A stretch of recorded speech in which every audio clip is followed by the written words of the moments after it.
Sir, सबसे पहले आपको मेरा नमस्कार। नमस्कार। सर, आपसे एक मेरा क्वेश्चन है कि आपने डिजिटल मीडिया को ही अपना फील्ड में कैरियर क्यों चुना? गुड। देखो, अगर आप ध्यान दोगे आजकल तो एक स्टोर चालू हो गया है, ब्लिंकिट। जी जी ठीक है। जी आपने एक छोटी सी शॉप खोली है एक बाजू में। जी आप सोच रहे थे कि मैं यहाँ से तेल मसाला बेच करके भी कुछ कमा लूंगा ऑफलाइन की दुनिया में। पर ब्लिंकिट आजकल ऐसा हो गया कि 15 मिनट के अंदर आपके घर के अंदर सामान डिलीवर कर दे रहा है। जी यानी अगर मैं दुकान खोलता तो भी नहीं चल पाता। चलो मान लो मैं दुकान नहीं खोलता, मान लो मैं टैक्सी ड्राइवर बनता हूँ। जी ठीक है। अब ये एलन मस्क का आ गया है विदाउट ड्राइवर। टेस्ला कंपनी जो है। ठीक है, तो वो भी समझ लीजिए नौकरी खाने वाली है। जी चलो मैं डेवलपर बन जाता, अभी मैं कोडिंग लिख रहा हूँ। जी ठीक है, कोड मैं लिख रहा हूँ, लेकिन मुझे मालूम है कि ये कोड जो है मैं एआई से लिखवा रहा हूँ। किससे लिखवा रहा हूँ? एआई से। तो अगर मैं डेवलपर बनता तो भी तो मेरी जॉब के खतरे हैं। तो मुझे कुछ ऐसा चाहिए था जिसमें मेरी जॉब सिक्योरिटी रहे। Job security in the sense creative. अब मैं किसी भी सामान को बेचने के लिए या सर्विसेज को बेचने के लिए सिर्फ आइडिया बनाता हूं जी और वो आइडिया को इंप्लीमेंट करता हूं और सामने सामान बिकता है। ठीक है। तो ये जो डिजिटल मीडिया वाला जो चीज है ना, जी जी सर। वो हमें सिक्योर करता है। मैं ऑनलाइन की बात नहीं कर रहा हूं, मैं डिजिटल मीडिया की बात कर रहा हूं, क्योंकि हम लोग डिजिटल मीडिया में आ गए।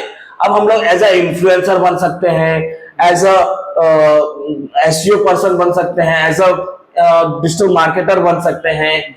हमें बहुत सारी फील्ड मिल जाती है, इसलिए मैंने अपने लाइफ में डिजिटल मीडिया को चूज किया था। अच्छा सर, आपसे अगला प्रश्न है, इस क्षेत्र में सफल होने के लिए जरूरी स्किल क्या है? Correct correct correct. जरूरी स्किल्स जो है वो है आपका आने वाले समय को समझना।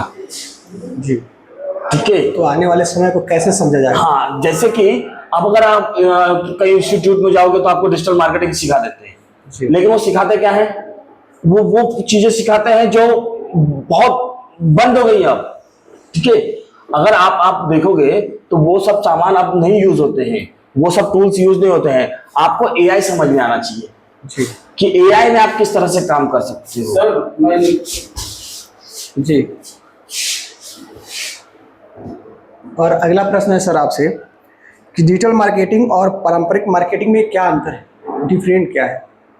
पारंपरिक मार्केटिंग जो है ना, वो अब भी चलती है, जिसको हम लोग माउथ टू माउथ पब्लिसिटी बोलते हैं। जी। ठीक है। और बैनर लगाना, होर्डिंग लगा देना, ठीक है, प्रिंट मीडिया में डाल देना या न्यूज़पेपर में अपने आर्टिकल डाल देना, वो जरूरी है, लेकिन वो सिर्फ लोकल बिजनेस के लिए। जैसे आपका बिजनेस मान लीजिए लखनऊ के एक छोटे से कस्बे में है। ठीक है, तो आप वहां पे होर्डिंग लगा करके अपने आजू बाजू वाले लोगों को पता सकते हो। लेकिन अगर आपका बिजनेस ग्लोबली है, इंटरनेशनली है, तो आपको ऑनलाइन ही आना पड़ेगा, क्योंकि आपके होर्डिंग देखने के लिए मुंबई का बंदा लखनऊ नहीं आएगा बॉस। तो आपको अपने बैनर को दिखाने के लिए लखनऊ से बैठ करके उस मुंबई वाले बंदे को दिखाना होगा। तो जो पारंपरिक मार्केटिंग है वो इसी तरह से होती थी कि मैंने अपने होर्डिंग लगा दिए और रेलवे स्टेशन पे पैम्पलेट बांट दिया। लेकिन अब अगर मुझे मुंबई के बंदे को पैम्पलेट देना है तो मैं स्टेशन पर जाकर के कुछ फायदा नहीं है, तो मुझे ऑनलाइन ही करना पड़ेगा। करेक्ट। ठीक। सर, लास्ट प्रश्न है आपसे कि डिजिटल मार्केटिंग में चुनौती क्या है?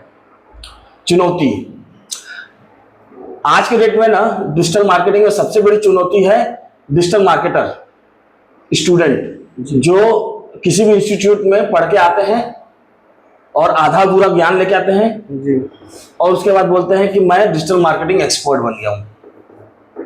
प्रॉब्लम ये नहीं है कि उन्होंने क्या पढ़ा। तो सर, ये सामने वाला को कैसे पता चलेगा कि ये बंदा एक्सपर्ट है या फिर मतलब?